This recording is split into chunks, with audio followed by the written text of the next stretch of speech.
Trump courting Arizona support. Harris targeting NC. Vice President Kamala Harris returns Thursday to North Carolina, a battleground state that Democratic presidential contenders have missed since Barack Obama temporarily turned it blue in 2008. Harris and former President Trump tie in Washington Post polling averages. Trump campaigned Thursday in Arizona, which he nearly lost to Joe Biden 4 years ago. Republican candidates must win it this year. A Thursday judgment list showed that New York's top court denied 2 requests to hear Donald Trump's gag order appeals in his hush money case. Judge Juan Merchan's gag order in Trump's criminal case remains in effect, though he removed parts of it in June. Trump's attorneys disputed the initial and updated gag orders. The judges declined to hear the modified gag order case because no substantive constitutional matter is directly involved. No quick response from Trump's lawyers. Trump pleaded guilty to 34 counts of falsifying business records linked to 2016 presidential campaign hush money payments to Stormy Daniels. Late November is the sentencing date.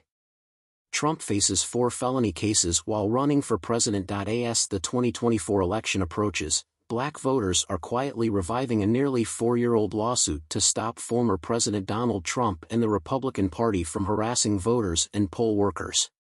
Trump's claims of presidential immunity from civil litigation have slowed the lawsuit's progress in Washington, D.C., federal courts since the 2020 election.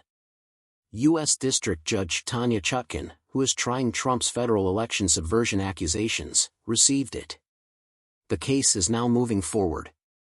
The case might greatly impact current and future elections. The voters want a federal judge to order Trump, his campaign, and the Republican National Committee to seek pre-approval before engaging in any activities related to recounts, certifications, or similar post-election activities, and to stop intimidating voters, poll workers, and other election officials.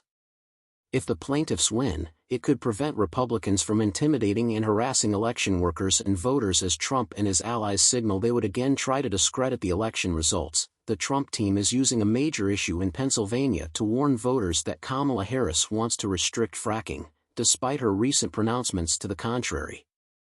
Harris will ban all fracking, the video says, over pictures of Harris's high-profile CNN interview earlier this month, her first as Democratic nominee. The commercial features Harris answering a voter question at a 2019 CNN town hall. "Will you promise to establishing a federal ban on fracking your first day in office?" the voter asks Harris. Harris says, "There's no question I'm in support of banning fracking.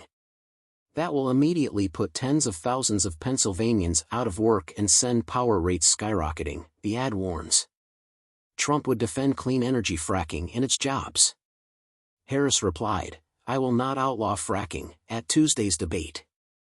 "I have not outlawed fracking as U.S. Vice President. I broke the tie on the Inflation Reduction Act, which allowed new fracking leases."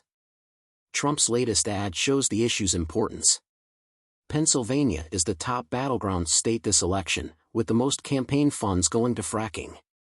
One of numerous factors fueling the Commonwealth's intense debate is the industry's economic and environmental repercussions.